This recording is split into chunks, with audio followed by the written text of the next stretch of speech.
going on, guys? UFC Vegas 66 takes place this Saturday evening, and it is an absolutely stacked card, top to bottom, wild card, and because of that, I am going to be going through the entire card, starting with the very, very first fight on the early prelims, and making my way all the way up to the main event, breaking down, giving you a quick prediction, breakdown, and then I'll go through my best bets at the end of this. Got a stacked card, so many names on here, so many guys on this card. Guys, women that are going to be losing that don't normally lose. Very, very good fighters, top to bottom on this card. This is going to be great.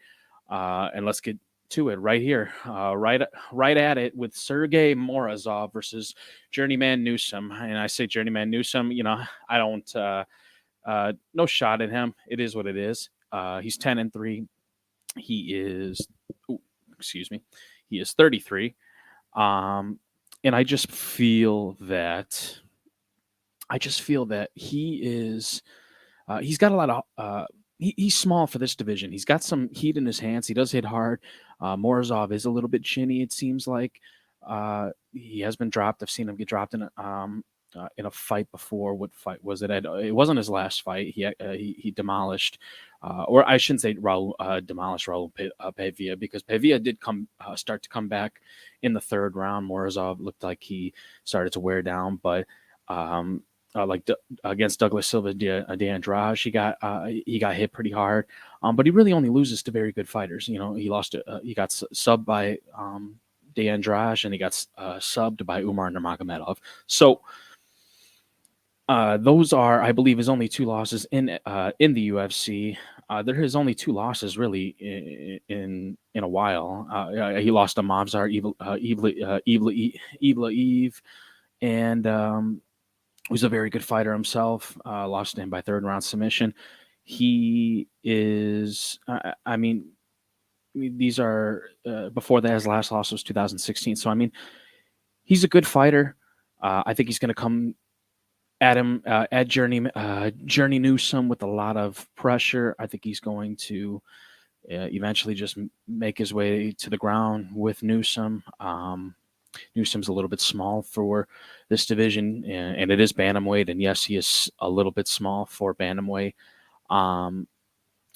He's got a little bit of a reach advantage according to Tapology. You can't believe anything Tapology has on as far as stats and stuff like that go. They're good for the age and where they're from, and that's about it. But yeah, Morozov, I think this is pretty simple. I think 30-27 victory. Maybe he gets a late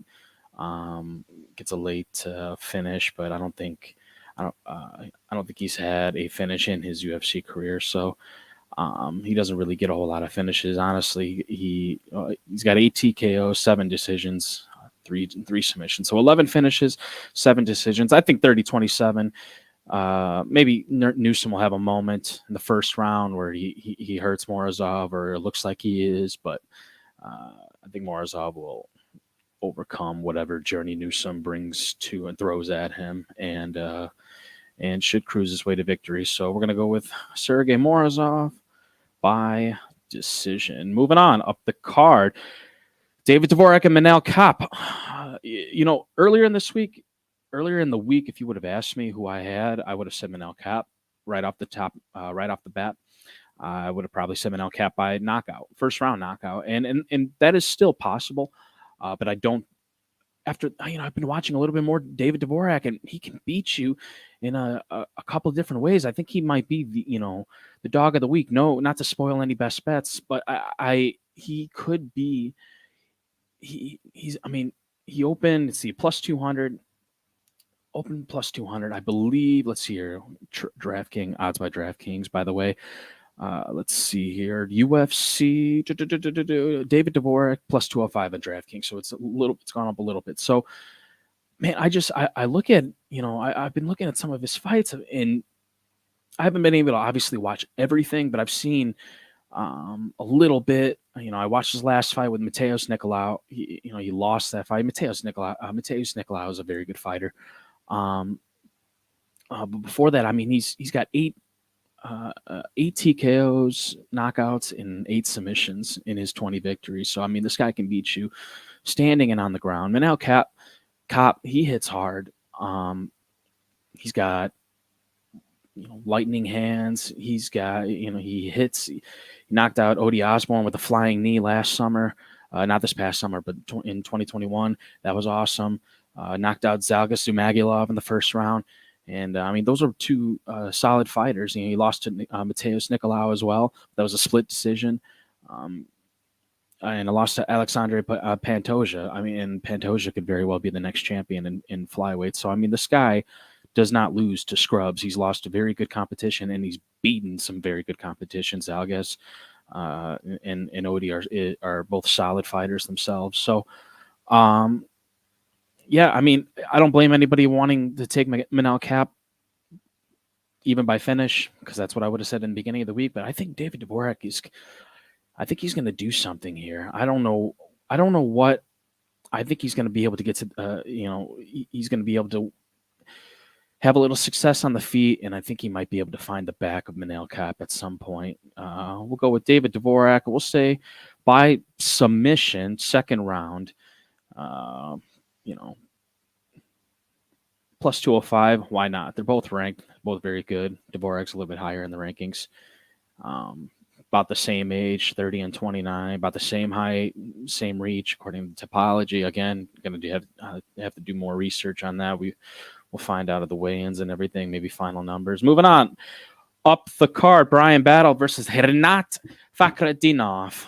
And this is pretty easy for me. And again, not to spoil any best bets, but Rinat Fakhretdinov, I don't see losing this fight. Bryan Battle, he's a good fighter, and this is not disrespect to Bryan Battle in any way. I think he's a very good fighter. He had a very good knockout. He had a very good knockout victory in his last fight against Takashi Sato. Head kick, beautiful head kick. It was awesome. He's young. He's 28. He's making improvements. He's going to continue to get good. I still think he's a little bit. He's 8-1. He's still younger in his career. I think he's still a little bit away from his prime.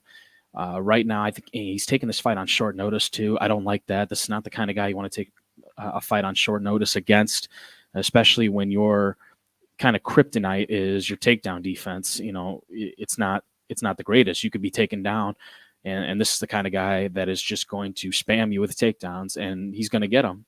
I mean, his name ends in a V. So I think Battle will be able to weather the storm.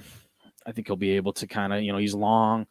I think he's going to have the height advantage at 6'1". He's listed at 6'2" on SureDog, and let's see, Fakhretdinov is 6 foot, so he's going to be a little taller. He's going to have the reach advantage, of course, but I just think eventually Rinat is going to close distance, press Battle against the cage, eventually sweep his feet and get on top of him, and continue to get on top of him and grind him out as the rounds go on to his way to a 30-27 victory. I think Battle just kind of decided to take this because he wanted an extra, paycheck before the year ended. I don't know, but this is a tough fight for him. I don't know why he's fighting this guy, other than because he really needs a paycheck. That's all I can think of right now. This is not the kind of guy you want to take on this early in your career.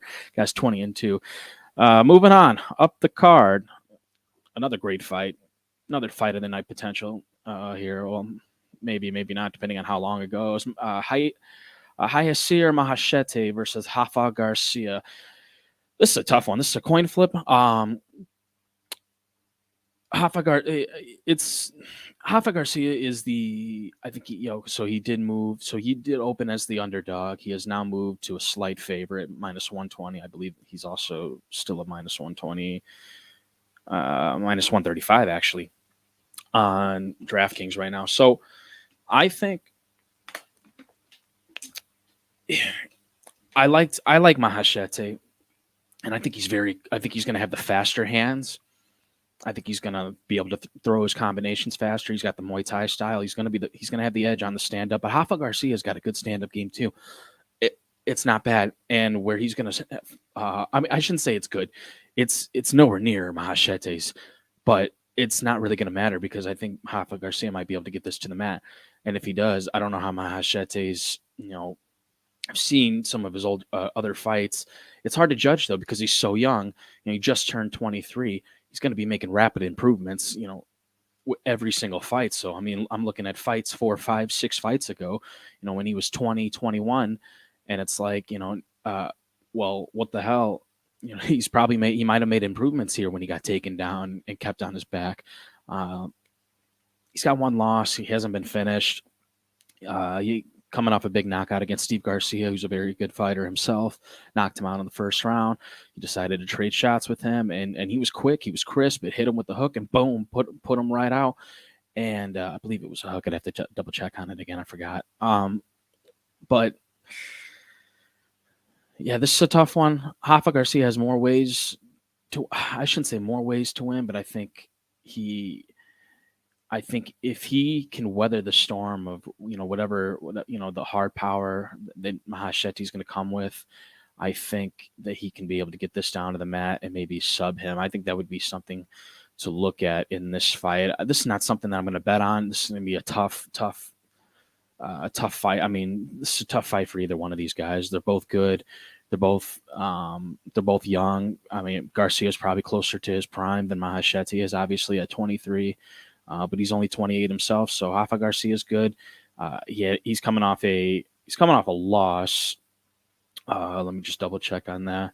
Yeah, he's coming off a loss to Drakkar Klaus, who's a good fighter himself, and that was a close fight. It was a very close fight.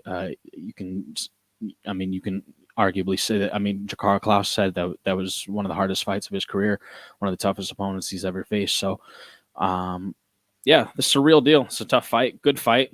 One of many good fights, good young prospects, and should be fun. Garcia by submission. Check that out. Moving on up the cards. I think the odds are like plus 430. Moving on up the cards. Said Nurmagomedov versus Saidyokub Kakramanov. Those who know me know, no matter who is on the other side of Saidyokub Kakramanov, I'm never going to pick them because Saidyokub Kakramanov is a future champ, and I'm going to pick against him. And I'm going to pick him every single time, even if it is against the Nurmagomedov. This isn't like – it's going to be funny because there's going to be a lot of casual fans that are going to be betting. Let's see here. How many people are betting? Let's see. Yeah, Tapology has 74% going on Nurmagomedov. And it doesn't surprise me. People are going to see that name. And I know the saying is always the name ends in the V. Both of their names end in the V, and both of their names got Saeed in it. But they're going to see Nurmagomedov, and they're going to say, oh, minus 120? What? Smash? Home run bet? And it could very well be. He's a good fighter. He's got a very good stand-up game. I just think, from what I've watched him in his recent fights, he kind of wears out as the fight goes on.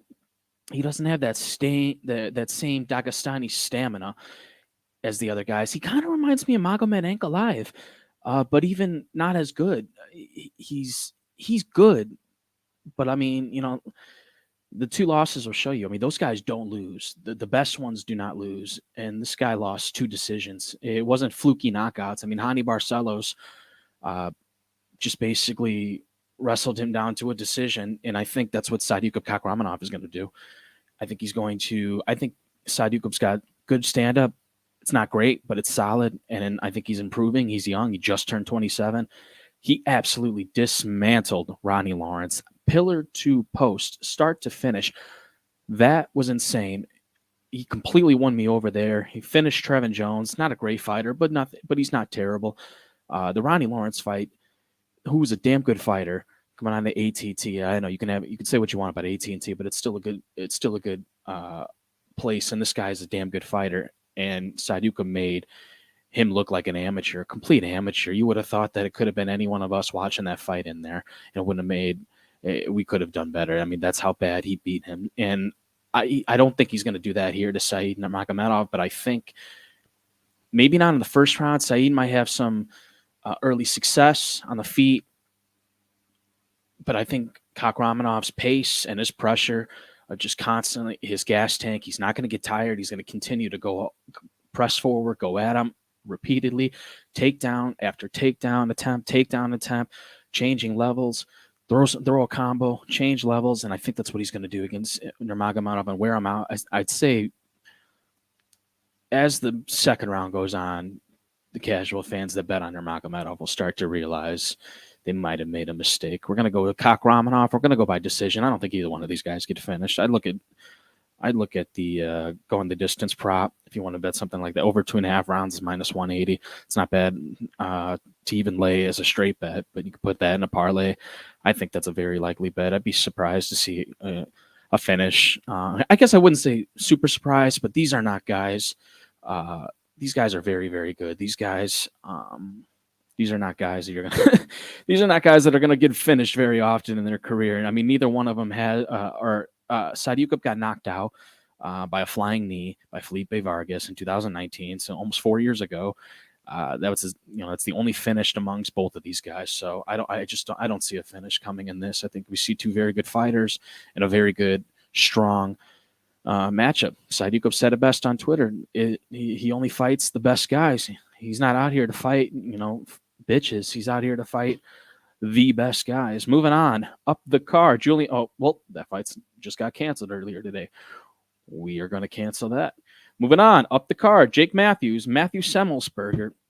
And by the way, I would have won Julian Marquez here. I mean, that's Duran Wynn should be in lightweight. The guy's like 5'6", and he's in damn middleweight.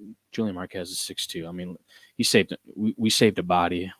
We saved ourselves from witnessing a body for Julian Marquez catching a body. I mean, that's really what would have happened there in that fight. It's unfortunate. Darren Wynn, I think, should drop, at least, if not to lightweight, then at least to welterweight. No, he has no business being in middleweight at all. These guys right here, both of these guys are bigger than him. Jake Matthews and Matthew Semelsberger, 5'11" and 6'1", and they're in welterweight. Both of them are bigger than him. He should not be in there. He should be. I mean, these guys are both bigger than him, and they're in welterweight. So. Whatever. That's enough about him. The fight's canceled. Jake Matthews, Matthew Semelsberger. I'm going to be going Jake Matthews. I don't like the fact that he is a minus 240 favorite, because I think Semelsberger is solid, and also just because, I mean, he was an underdog just a couple of months ago against Andre Fialho and then knocked him out. I believe it was the first round he knocked him out. Let's just double check. Second round. Second round, he knocked him out in the second round. Midway through the second round, Fialho started taking a beating. He took some time off after the Sean Brady submission in March of 2021. Took some time off, was off for about 16, 17 months. Recharged, refined his skills, got better, started working on his boxing, and I think it showed against Andre Fialho. Matthew Semelsberger is going to be a bigger guy. I think he's going to be able to eat a lot more punches than Andre Fialho did. Fialho's a little bit of a smaller welterweight. But Jake Matthews is good. He can be, he can win this on the ground. He's been around for a long time. He can win this either way. Now he used to just be more of a submission guy, but now he's not just a wrestler. Now he's a boxer. Now he's got hands. And Matthew Semelsberger, I think the way to bet this fight would be going the distance. Matthew Semelsberger is solid. He did not look good against Alex Morano, and honestly, he didn't look that great against AJ Fletcher, even though he won. He ended up beating him pretty good in the grand scheme of things. He didn't look. I mean, he was getting tagged up pretty good by AJ Fletcher, who was a young hot prospect. It doesn't look good now because he lost the next fight after that too. But he's a young fighter, and he was getting to Semelsberger. Semelsberger's not old either. He's 30, just turned 30, and he's not. He's only 10-4. It's not like he's got a lot of miles. You got the Celtic kid over here, 18-5. I mean, Jesus Christ, guy's 18-5, and he just turned 28, just a little bit older than I am, and he's 18-5 already. So Jake Matthews, he's going to be the pick here. I think it's going to go the distance, though. Maybe a late finish, late TKO. Maybe Semelsberger's taking a lot of damage.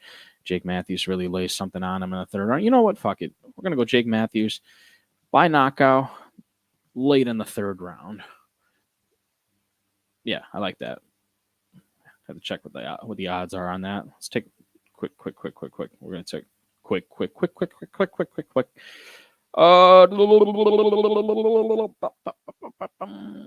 Plus 350. And if you wanted to do in the third round, it would be plus 2,200. So maybe I'll make you guys all millionaires with that one. Moving on up the card, Cheyenne Vlismas, Christmas Vlismas versus Corey McKenna.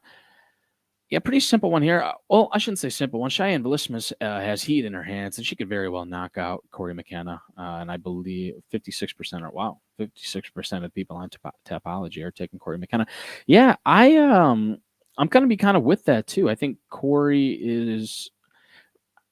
When I've seen Cheyenne against lower level wrestlers than I believe Corey to be, she hasn't done the greatest against him. It's okay. But I think Corey, I bet against her, and I know she lost to what's her name?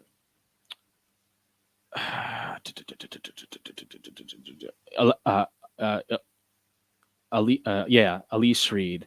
She lost to Elise Reed. I know that doesn't look good in hindsight, obviously, but she responded well in a fight against Miranda Granger. I know, take that for what it is, but either way, submitted her, kind of a weird submission, shoulder choke. Yeah, I think she's gonna press forward, pressure. I'm not picking knockout. I don't think I'm picking submission either. I think this is just gonna go to the decision, like most female fights seem to kind of go to decision. Plus, I mean, she's plus 155. I think here, let's see, on DraftKings right now, she is plus 155 still. You know how I am with women, how you should be when it comes to betting female fighters. Dog or pass. Dog or pass. Corey McKenna, dog or pass here. Vlismas could knock her out. I could definitely see that. If she doesn't get in the first round, though, and she doesn't look good in the first round, I think this is going to be a Corey McKenna decision. Moving on, up the card, Cody Brundage versus Mikhail Oleksiejczuk. Mikhail Oleksiejczuk is very good. Cody Brundage is good. The problem with it is that his wins, especially lately, I think he's on a two-fight winning streak. They're against Dalcha Lugiambula and Tresean Gore, both in fights that he was losing up until he ended up winning, pulling rabbits out of his ass and, getting a guillotine on Dalcha. And then he was getting rocked, and then he just eventually, and then just somehow countered Tresean Gore and knocked him out in the first round, late in the first round. So he's a good fighter. I think if he can get Mikhail down, and this is one of those spots where plus 220, I think that number's even came, it's plus 230 now. Beginning of the week, I was very confident that Mikhail would have won. And I guess it's good that I do these I do these late in the week because, by the way, click the like button and subscribe. Thank you for everybody that's listening. I guess it's good that I do these later in the week because shit like this, I have a different feeling. I get a more clear read on some of these as the week goes on when I start to really dig in deep and dive in and think, really, really think. I would have thought Mikhail easy win. I'm not so sure anymore. Cody Brundage, I know he's taking this on short notice. I know Mikhail has been preparing for this fight, so that's going to be an advantage to him. We'll have to see how they look on the scales. Obviously, a lot of these, this could all change if anybody looks terrible on the scales. Bad weight cuts do a lot to you. But Cody Brundage, if he... he's taking this on short notice. He is going to be. He hits hard. If he's going to stand there and just trade and bang with Mikhail Oleksiejczuk, he's going to get knocked out. If he's going to actually stick to a game plan and try to wrestle and get him down eventually, get Oleksiejczuk down eventually, he can win this fight. Over 1.5 is plus 100. The books know this is not going the distance. I don't think it is. I mean, Mikhail Oleksiejczuk actually is not. I mean, he's had some decisions recently. I mean, he went to decision with Dustin Jacoby, went to decision with Modestas Bukauskas last year. I mean, he's been, when he gets finished, he gets. I mean, I could see Cody Brundage pulling out a sub on Mikhail Oleksiejczuk. He's a guy that came around to the UFC, lost a couple, or he won his first couple of fights. Then he started losing. He lost to OSP, lost to Jimmy Crute. And then he, came back, bounced back, had a couple wins, had a close fight with Dustin Jacoby, knocked out Sam Alvey in the first round. And I mean, I know it's Sam Alvey, but Sam Alvey took, And he takes random guys, the distance. He took Ryan Spann, to the full distance. He's randomly good sometimes, but he knocked him out right away, right in front of his family, his poor family. No idea why you even brought him. I don't know what the hell you're bringing your kid there to see you in an obvious spot. You're like plus 1,000 to win the damn fight. Idiot. Sam Alvey's such a nice guy. Smiling Sam Alvey. But anyway, yeah, this is one of those things where dog or pass. Mikhail Oleksiejczuk, he should win. Minus 275 is just a lot. And Cody Brundage, he's kind of like an X factor right now. He's young. He's 28. He just, I heard him on an interview recently. He just said he quit his job to start doing this full time finally.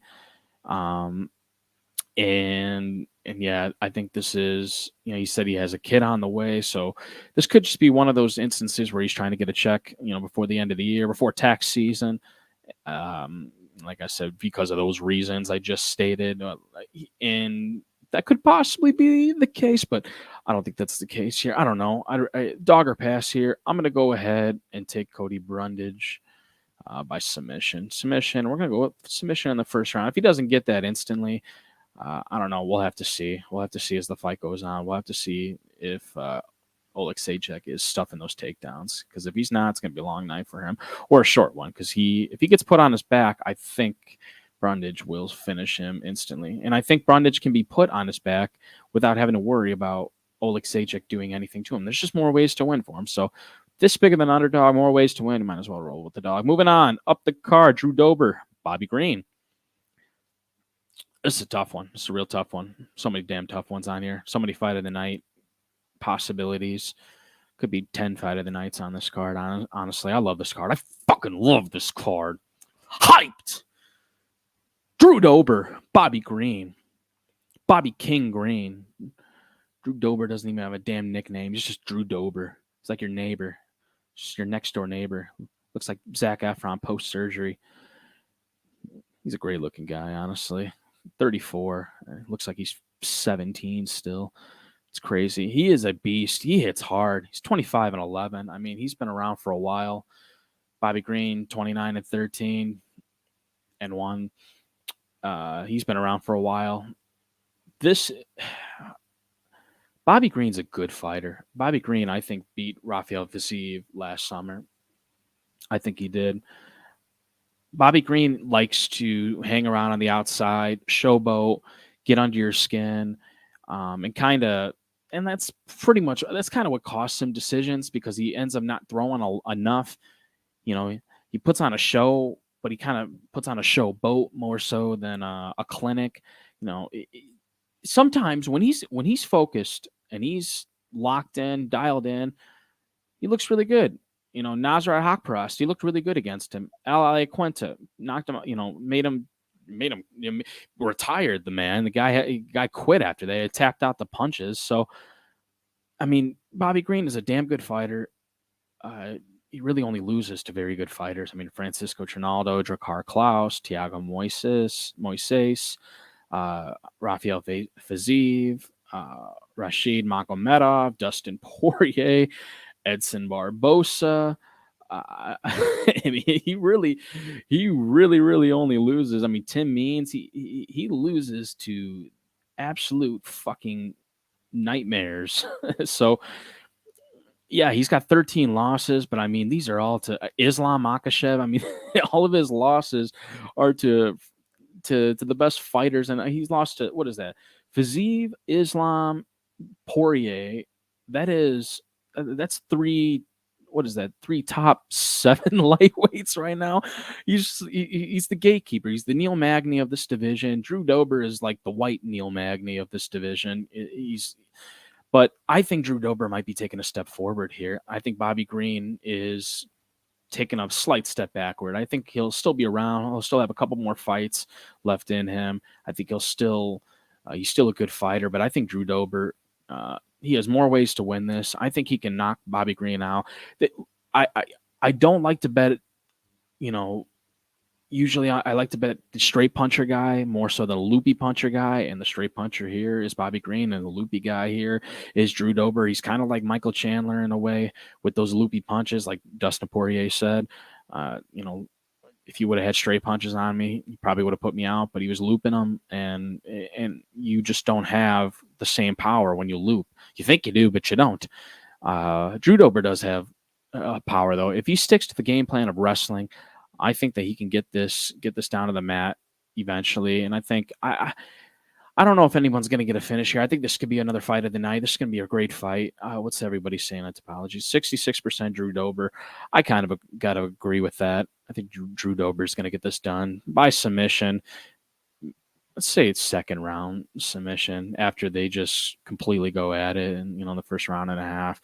Drew Dober is a great fighter. I hope he does win. I'd love to see him fight. I'd like to see Bobby Green too, but Drew Dober, a little bit younger, just turned 34, trying to really make a run. He looked okay against Islam Makhachev too until he got submitted in that fight. I mean, Bobby Green, if you start hitting him hard and hurting him, you'll notice that he does a good job hiding it, but he doesn't, you notice he really drastically slows down when you start to hit him good. And I mean, Islam submitted him as quick as he would submit me. Let's just be honest. So Drew Dober took Islam into the third round. I know MMA math doesn't just work like that, but it accounts for something. Drew Dober, I think, is a really good fighter. I think he's a little bit better than Bobby Green. Bobby Green's a better striker, stand up for sure, but I think Drew Dober can get this fight to the mat. And plus, he's got a face made of concrete, so Bobby Green's not going to knock him out. He's going to have to literally piece him up on the feet for 3 rounds and beat him from the outside. And I just don't know if Dober's going to let that happen. Moving on. Up the card, Alex Caceres and Julian Erosa. We're in the main card. I believe that was the main card. That was the first fight of the main card. Was that? No. Brundage and Oleksiejczuk was. Yes, I think that is because it's 6-fight main card. Alex Caceres, Julian Erosa. It's going to be a quick one. Julian Erosa, it's tough to bet him when he's a minus 180 favorite. He's starting to put things together now. He's on a 3-fight winning streak. Beat Charles Jourdain, beat Steven Peterson, very good fighter. Beat this isn't part of the win streak, but he beat Nate Landwehr, the flying knee, and lost to Sengwo Choi. He got caught. It happens, left hook. But then he beat Hakeem Adawadu a couple of months ago, and he looked phenomenal in that. And he was an underdog in there. And Dawadu's a good fighter, and Erosa he's starting to look like he's putting it all together. And I think he's going to put it all together here. I think he's going to get this one done. I think he's going to get this one done more in a decision. Maybe he does get a late finish. Alex Caceres is a damn good fighter. He really is. His 19-13 record does not speak for how good he actually is. I think if he catches the back of Erosa, he for sure will put this fight away. I take a look at the Caceres submission prop. This is a fight I'd stay away from, though. I'm not confident betting either side here, and I don't think the odds warrant really betting either side. I mean, any of these fights, this fight can go 100 different ways. It's going to be Bruce Leroy and Juicy J. It's going to be the fight of the night caliber type fight. All of these are, but especially this one. This could be a fire fest. Moving on.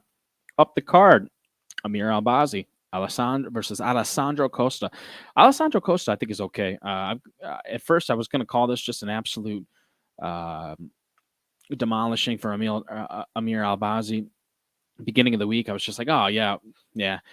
Wasn't even paying any attention to this guy. Not even, not giving him any time of day. I thought it'd be easy. And then upon looking at him, making his debut, he was on the Contender Series. Didn't get a contract because he got a split decision, and Dana White doesn't like split decisions on that. I don't think he's that good. I don't think he's that bad, though. He's okay. He's 12-2.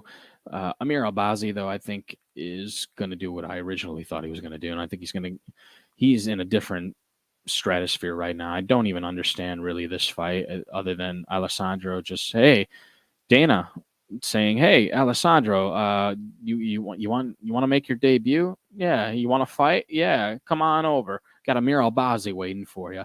And this, props to him for taking on this task. But let's be real, Amir Albazi is gonna get a hold of him, take him down. If he doesn't submit him right away, like instantly with an arm triangle choke of some sort, maybe a rear naked as Alessandro tries to turn around and give up his back, thinking he's going to get away, but he won't get away. Amir Albazi is just going to latch onto him and submit him. I think he's going to submit him rather quickly. First round. I don't understand this a whole lot. It's kind of like the Jake Matthews Semelsberger fight, where I'm just kind of like, why is Jake Matthews not fighting somebody maybe like, you know, in the top 15, at the end of the top 15, a near ranked opponent? Maybe. I don't understand why that's not happening. Just like this, I don't understand what exactly is going on here, but it is what it is. It's going to be short notice fight for Alessandro Costa. Short notice fight for a couple of these guys, but it's not the guy you want to be on a short notice fight for.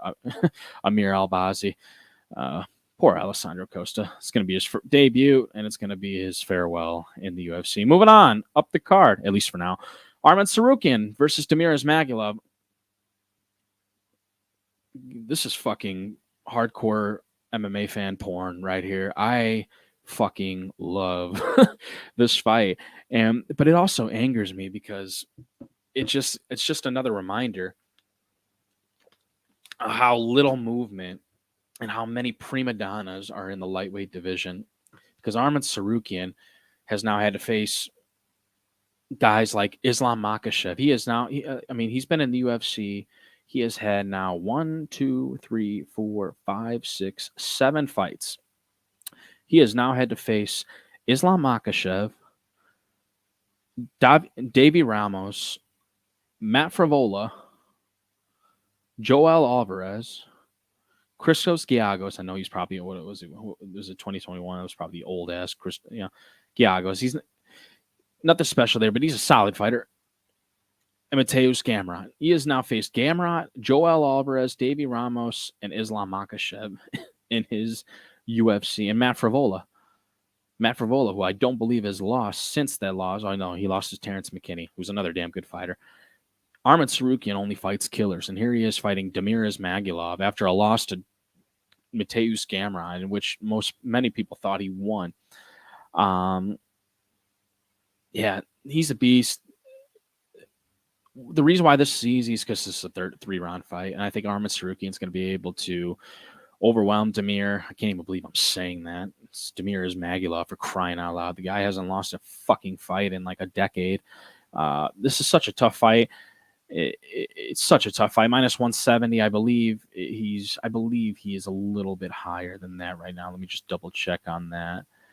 Albazi, Tsarukyan's minus 190. He was minus like 200, and I think he's came back down a little bit since then. I'm going to be Arman Tsarukyan all day. In a 3-round fight, I don't have to worry about him gassing. I think he's going to be able to win the first 2 rounds with just takedowns and pressure. He's going to be able to strike a little bit with Damir. Damir's going to be the better striker, of course. Damir, both of these guys would beat pretty much everybody in the top 15 other than Islam. Arman, I believe, beats everybody but Islam right now in the lightweight division. And I think Damir Ismagulov probably beats everybody who would not be in most people's top 5 or 6. I mean, he is that. These are 2 top elite quality fighters. This is a banger. This is an absolute banger. I mean, you could just tell by their names. You see their names. If you can't pronounce their names, you know they're damn good fighters, and in all likelihood, if they're in the UFC, for sure. This is going to be a great fight. This is a tough fight to call, obviously. In 5 rounds, I might even side with Damir, because Arman hasn't shown the best gas tank in the world, and Damir is a little bit older. The thing with Arman is that he has so much potential. We've been saying he's had so much potential for years now, and now he just turned 26. Now you're wondering, okay, he might be getting really good right now. He might be starting to really, 26, 27. He's going to really, really, really start to get fucking good, because he's already good. He's going to start to become great. And you wonder if this is the fight where he starts to show that against a guy like Damir. And Damir Ismagulov. If he does it to Damir, I already say it confidently, but I couldn't say it. I will say it even more confidently. I'll start to say maybe he could beat Islam if he smokes Damir here. I don't think he's going to smoke him, though. But we're going to pick him, and I'm going to say decision. Maybe Damir starts to look good. Starts to, come back a little bit in the third round, late in the fight, but it's not going to be enough to overturn the decision at that point. Moving on to the main event of the evening, Jared Cannonier and Sean Strickland. I love Sean Strickland. Sean Strickland's going to be the pick here. I don't love him. Not when I say I love him, I mean I love watching him. I don't love him picking him against Jared Cannonier. I think Jared Cannonier could very well beat him. He might be more motivated. Maybe he beats him with the leg kicks. My problem with Jared Cannonier is just too much of a one-trick pony. Sean Strickland can stand. He can bang. I don't think he's going to get knocked out by Jared Cannonier, even though he's coming off a knockout to Alex Pereira. He spars every damn day. He's a damn good wrestler. If he does try to wrestle, if he does what he did to, Jakob Manson, and guys like that, Kevin Holland, if he just goes after the weakness of his opponent, sticks to a game plan and smart. I know he's not going to do that. He never does that. But if he does do that, he can win this fight. I'm just going to go ahead and say I'm not going to bet on this, and I don't advise anybody to bet on this, but I'll go ahead and say Sean Strickland. Sean Strickland by third or fourth. We'll go third round TKO. How's that? Third round TKO. No, or fourth round TKO. That's what we'll say. I think this fight's going to go. I'd say take a look at the round props. I'd be more confident in picking one of those, not to tease the best bets, which, by the way, are coming up. Sean Strickland's the pick in the main event. My best bets, as you can see here, we've got Renat Fakhretdinov money line minus 150. Got 3 units on that. It's going to be my favorite bet of the evening, honestly. I think he's going to 30-27 his way to victory with takedown after takedown after takedown. Brian Battle's going to find it frustrating. He might be able to land a couple of good shots, but I think the striking will be canceled out, and I think the wrestling is going to just be the overwhelming factor in that fight. Saidyokub Kakramanov money line. He's now plus 100. Sometimes he's minus 105, minus 110, depending on the book. He's moving. The number's moving a little bit on DraftKings. 2 units on that. When he wins this fight, because I believe he's going to, you're not going to be seeing him get plus odds against anybody for a long time. This is the best number you're going to get on him for a long time. I just find Said Nurmagomedov to be relatively, not mediocre, but relatively less great than Saidyokub Kakramanov. Corey McKenna, plus 160. Throw a unit on that money line. I mean, it's a women's fight, and I think she's solid. Good wrestling. I think she'll be able to wrestle her way to victory. The Matthews and the Semelsberger, over 2.5 rounds. I'll throw a unit on that, minus 165. Not the greatest odds. I do think Semelsberger, even if he's losing, will be able to weather the storm that Jake Matthews brings in him. I think they're both solid fighters. That actually should be on the main card. I don't know why it's so buried away. But then again, the card's stacked. Saidyokub Kakramanov and Said Nurmagomedov are on the early prelims, for crying out loud. My parlay, not the highest odds. Amir Albazi money line minus 425. Tsarukyan money line. You can even maybe pick the fight to go the distance if you want it to. It'd be a little bit higher juice. I think it's like minus 215, 220 right now.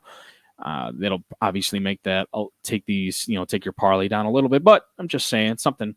If you didn't want to pick a side on that, because Demir's a damn good fighter, and Sergey Morosov money line minus 300. It's self-explanatory. I mean, journeyman Newsome lost to Randy Costa. I mean, what more do you need me to say about that? And then Sean Strickland. God, my fucking mouth is dry and I'm running out of water. Sean Strickland and Cannonier to start round 3, minus 360. Put all those together, plus 223. I'm fairly confident in that. So that means I'll probably lose all of those. No, I'll be shocked at those. I'll be shocked. Obviously, Sean Strickland and Cannonier, it's such a toss-up, with some of these fights, but I'd be shocked if Albazi for sure lost. Be a little surprised if Arman lost, and Morozov, of course, I'd be a little surprised. It's journeyman Newsome. And Hail Mary parlay. It's a fun one. I'm going to try to do this, try to do one of these, every week. And I put somewhat effort in this. David Dvorak, plus 210, money line. It's worth a sprinkle.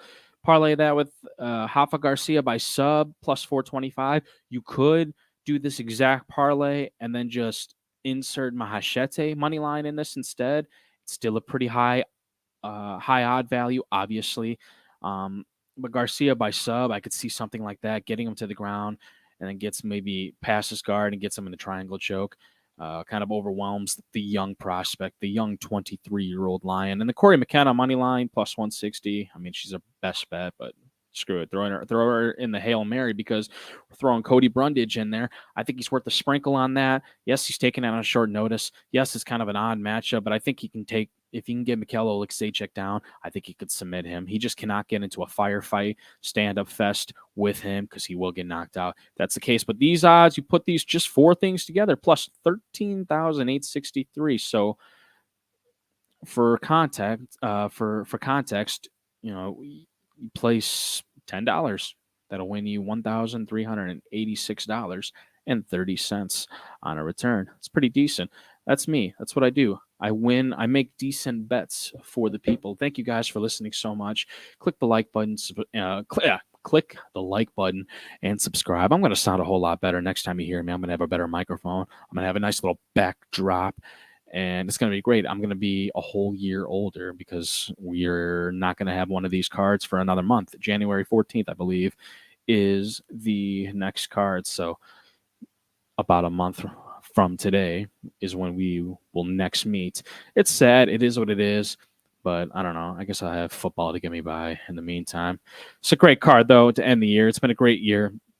Can't wait to see what the next year brings us. It's going to be awesome.